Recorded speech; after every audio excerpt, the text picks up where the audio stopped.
देखिए, एक स्वस्थ शरीर की इच्छा हर व्यक्ति को होती है। हर कोई चाहता है स्वस्थ रहना। और जैसे कि ये नियम भी है कि पहला सुख निरोगी काया, और हम सब यह जानते हुए भी सबसे कम ध्यान अपने स्वास्थ्य पर देते हैं। हमें ध्यान सिर्फ तभी आता है जब यह स्वास्थ्य बिल्कुल बिगड़ जाता है या हमारी रिपोर्ट्स में कोई एक ऐसी बीमारी आ जाती है जो हमें किसी चिंता में डाल देती है।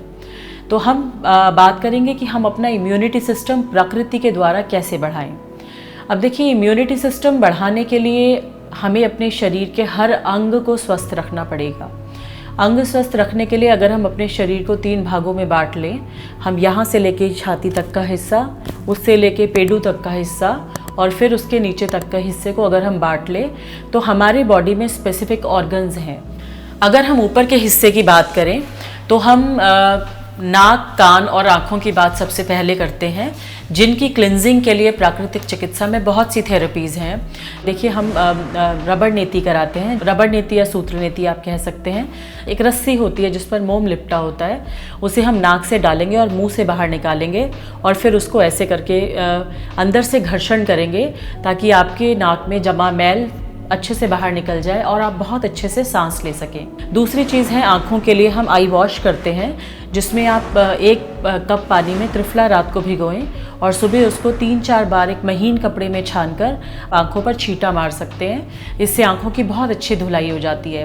कानों के लिए आप नारियल का तेल थोड़ा सा गर्म करके अपने कानों में ड्रॉप डालें और 5, 6, 7 मिनट तक अपने कानों की चारों तरफ मसाज करें। इससे क्या होगा, आपके आँख, नाक और कान बहुत ही अच्छी तरीके से काम करेंगे। दूसरी चीज़ में यदि हम शरीर का मध्य भाग देखें तो वो उसके लिए हम आपको वमन कराएंगे, जिसमें आपके अमाशय में जमा गंदगी या आपके फूड पाइप में जमा गंदगी जो है या गैस्ट्रिक जूसेस जो हैं वो बाहर आ जाते हैं। उसके लिए हम क्या करते हैं, 1 लीटर पानी आप किसी भी जग में लीजिए, उसमें थोड़ा सा नमक डालिए और उसे एक सांस में आपको पीना है। आप उसको एक सांस में पिएंगे तो या तो आपका शरीर अपने आप उसे बाहर फेंक देगा और या आपको गले में उंगली डालकर उसे उल्टी करनी है। इससे आपके फूड पाइप में जमा मैल और गंदगी सब निकल जाएगी। जिन लोगों को अल्सर्स हैं फूड पाइप में, उसके लिए भी बहुत ज़्यादा ये यूज़फुल रहता है। यदि हम शरीर का निचला भाग देखें तो आंतों की मैल निकालना बहुत ज़रूरी है। वो इसलिए ज़रूरी है कि यदि आप कुछ भी अच्छा खाते हैं, बहुत से लोग जनरली ये कंप्लेंट करते हैं कि हमें वो खाना पच नहीं पाता। तो यदि हमारे आंतों में मैल जमा है तो आप खाना पचा नहीं पाएंगे। तो निचले भाग के हिस्से के लिए हम अनीमा देते हैं, जिसमें कैथेड्रल आपकी एनस में हम डालते हैं। उसमें आप या तो नींबू पानी या फिर हल्दी पानी या वीट ग्रास पानी या फिर आप दूध का मट्ठे का अनीमा हम दिया जाता है। रोगी को अनीमा दिया जाता है 1-1.5 लीटर, जो भी उसकी शरीर की कैपेसिटी होती है। उसके बाद उसे मल त्याग करने के लिए वॉशरूम जाना पड़ता है। 1, 2, 3, 4 या हफ्ता भी लग सकता है शरीर के आंतों की मैल को निकलने में। ये प्रोसेस आपके शरीर के निचले भाग की गंदगी को निकाल देता है। इसके अलावा पंच महाभूतास में यदि हम बात करें तो मिट्टी चिकित्सा, जल चिकित्सा, वायु चिकित्सा, आकाश तत्व भी आते हैं। मिट्टी चिकित्सा में मिट्टी की पट्टी पेडू पर और यहाँ माथे पर दी जाती है, जो आपके पेट में जमा गंदगी को अपनी तरफ आकर्षित करती है, क्योंकि मिट्टी की ये कैपेसिटी है कि वो मिट्टी में जहर को भी चूस लेने की कैपेसिटी है। तो यदि आप उसको पेडू पर रखते हैं तो आपके पेट के ऑर्गन्स की गर्मी को खींचती है, और यदि आप माथे पर रखते हैं तो वो आपकी सोचने समझने की शक्ति को बढ़ाती है और आपका ब्लड प्रेशर भी लो करती है। इसके अलावा मिट्टी का लेप भी कराया जाता है। मिट्टी ज़मीन से 3 से 4 फुट नीचे की मिट्टी है, जिसे हाथ से नहीं निकाला जाता, किसी भी लकड़ी की डंडी से निकाला जाता है। उसको 7 से 8 घंटे किसी भी बर्तन में भिगो देते हैं और उसके बाद उसे रोगी के शरीर पर या आप खुद लगा सकते हैं। प्रकृति का नियम है, यदि आप 40 मिनट किसी भी चीज़ को अपने शरीर पर लगाएंगे तो वो आपके शरीर से गंदगी को, गर्मी को, सबको खींच लेगी। उसके बाद आप शावर ले लेते हैं, नहा लेते हैं और आपके शरीर को बिल्कुल रिफ़्रेशमेंट मिल जाती है। जल चिकित्सा की बात करें तो जल चिकित्सा तो बहुत ही आसान है। जल प्रकृति में अबंडेंट अमाउंट पे अवेलेबल है। घर में करना भी बहुत आसान है। जल चिकित्सा को आप एक टब लीजिए जो आपके साइज़ का हो। उस टब में मौसम के अनुसार, यदि गर्मी है तो ठंडा पानी, सर्दी है तो थोड़ा गर्म पानी, और फिर भी अगर आपको कोई रोग है तो उसके अनुसार गर्म या ठंडा पानी चूज़ कीजिए। उस टब को आधा भरिए और उसमें कपड़े उतार कर बैठ जाइए। 10 से 15 मिनट आपके जेनिटल्स उस पानी में होने चाहिए। और उसके बाद यदि आप दिन में एक बार खाली पेट इस स्नान को लेंगे तो आपको जो भी पेट से संबंधित रोग हैं कोई भी रोग नहीं रहेगा। सबसे ज़्यादा इम्पॉर्टेंट है कि आपका मल त्याग होगा, आपको कब्ज़ नहीं रहेगी, जिससे आपकी इम्यूनिटी स्ट्रांग होगी। और यदि हम जल चिकित्सा में एक और बात करें तो हमारे पास है फुट बाथ, जिसमें आप गर्म पानी में अपने पैर रखते हैं। तो जिन लोगों को भी वेरिकोज वेन्स की प्रॉब्लम है या पैरों में दर्द रहता है, गर्म पानी में पैर रखने से शरीर में खून ऊपर की तरफ दौड़ता है और आपको बहुत ही तरोताज़ा फील होता है। उसके बाद हम बात करें आकाश तत्व की, तो आकाश तत्व को पूर्ति के लिए सबसे अच्छा तरीका है मालिश। प्राकृतिक चिकित्सा में जब रोगी के शरीर की मालिश होती है तो ऑर्गन्स जो हैं, जो अंग जोड़ों, जो भी जोड़ों में वायु जमा होती है वो शरीर से बाहर निकल जाती है। जनरली ये देखा गया है कि जब हम मालिश करते हैं तो मालिश करने के बाद रोगी को या तो मल त्याग करने के लिए जाना पड़ता है या यूरिन पास करने के लिए जाना पड़ता है, क्योंकि जो भी शरीर में गंदगी है या वायु है वो शरीर से बाहर निकल जाती है। इसके अलावा जो अक्यूप्रेशर होता है या जो और पॉइंट्स प्रेस होते हैं उससे बॉडी बहुत ज़्यादा स्ट्रॉन्ग फील करती है। इसके अलावा यदि हम वायु चिकित्सा की बात करें तो प्राणायाम वायु मुफ्त में प्रकृति में अवेलेबल है। किसी भी वक्त आप अपनी छत पे चले जाइए, पार्क में चले जाइए, कहीं भी चले जाइए और खूब लंबे गहरे सांस लीजिए और आप प्राणायाम कीजिए। आपके शरीर में जब वो पूरी वायु अर्पण होगी तो आपका शरीर बहुत ही तरोताज़ा फील करेगा। इसके अलावा एक और इलाज है गीली चादर लपेट। उसमें यदि आपको जैसे हम आजकल बात करते हैं इम्यूनिटी सिस्टम में कि बुखार चढ़ गया है या शरीर को बहुत कमज़ोरी महसूस हो रही है, तो आपको रोगी को एक गीली कॉटन की चादर बिछानी है और उसके ऊपर मरीज़ को लेटाना है। चादर में मरीज़ को चारों तरफ से लपेटना है और उसके बाद अच्छी तरह से कंबल में लपेटना है। तो ये फिर 40 मिनट का प्रोसेस है। 40 मिनट तक यदि आप गीली चादर लपेट देते हैं, इससे आपके शरीर में जो जमा चर्बी है वो शरीर से बाहर निकलती है, आपके शरीर में जमा गंदगी है वो बाहर निकलती है और आप बहुत ही तरोताज़ा फील करते हैं।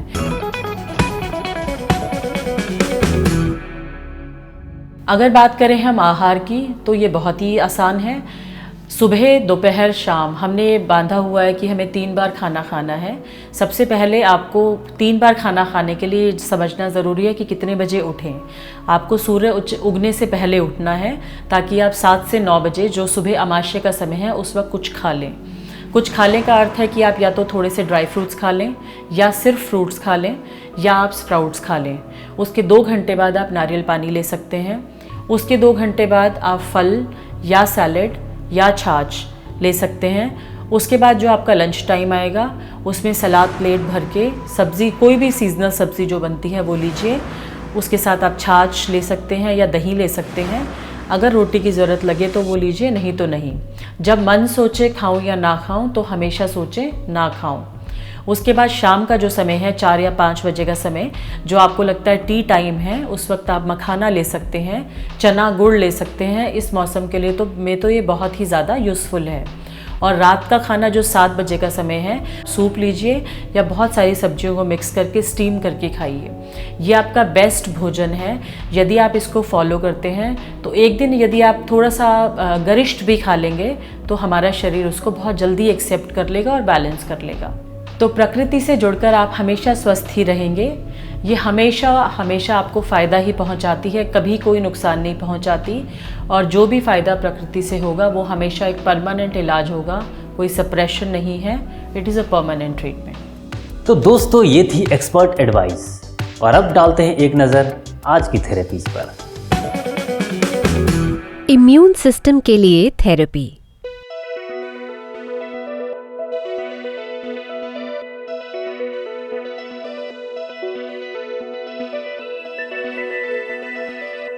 थेरेपीज पर नजर डालने के बाद अब आइए आपको ले चलते हैं एक ऐसे सफर पर जो आपके स्वास्थ्य लाभ में आपकी मदद करेगा।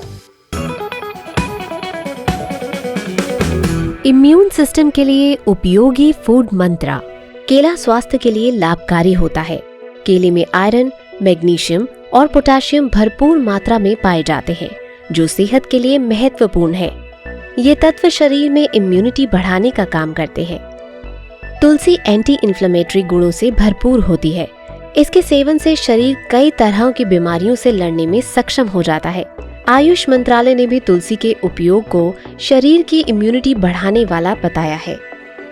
संतरा, मौसमी आदि रसदार फलों में भरपूर मात्रा में खनिज, लवण तथा विटामिन सी होती है, जो प्रतिरोधक क्षमता बढ़ाने में महत्वपूर्ण भूमिका निभाते हैं।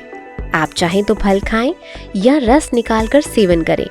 रस में शक्कर या नमक ना मिलाएं। भोजन का पाचन पूर्ण रूप से हो, इसके लिए सलाद का सेवन जरूरी होता है। ककड़ी, टमाटर, मूली, गाजर, पत्ता गोभी, प्याज, चुकंदर आदि को सलाद में शामिल करें। इनमें प्राकृतिक नमक पर्याप्त रूप से मौजूद होता है, ऊपर से ना डालें। इम्यूनिटी बढ़ाने के लिए गर्मियों में दही का सेवन करें। गर्मी में दिन में कम से कम 1 कटोरी दही का सेवन जरूर करें। दिन में गुड़ के साथ छाछ पीने से शरीर में डिहाइड्रेशन की समस्या नहीं होती है।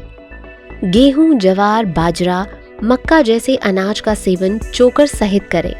इससे कब्ज नहीं होगी तथा प्रतिरोध क्षमता चुस्त दुरुस्त रहेगी। इम्यून सिस्टम के लिए फायदेमंद घरेलू उपचार। आधे चम्मच हल्दी व उसमें शहद मिलाकर रोजाना सोते समय गुनगुने दूध से लें। आधा चम्मच आंवला पाउडर में शहद मिलाकर रोजाना सुबह सेवन कीजिए। 1 गिलास गुनगुने पानी में 1 नींबू का रस मिलाकर सुबह खाली पेट पिएं। रोजाना सुबह 30 मिनट धूप लें। दोस्तों, प्रकृति ने जो हमें दिया है वो सच में हमारे लिए अद्भुत है। नेचुरोपैथी हमें प्रकृति से जुड़े रहने और जीवन जीने की अद्भुत कला सिखाती है, और हम इससे जुड़कर कुछ खोते नहीं, सिर्फ पाते हैं एक स्वस्थ और निरोगी काया। दोस्तों, आज के एपिसोड में बस इतना ही। हेल्दी अड्डा के अगले एपिसोड में हम बात करेंगे नेचुरोपैथी द्वारा फ्लू की रोकथाम कैसे कर सकते हैं। दोस्तों, अगर आपको हमारा यह प्रोग्राम पसंद आया है तो प्लीज इसे लाइक करें, सब्सक्राइब करें और शेयर करना ना भूलें। आपके हेल्थ से जुड़ी कुछ नई इंफॉर्मेशंस और कुछ हेल्दी टिप्स के साथ आपसे फिर होगी मुलाकात। तब तक अपने स्वास्थ्य का रखें ख्याल। नमस्कार।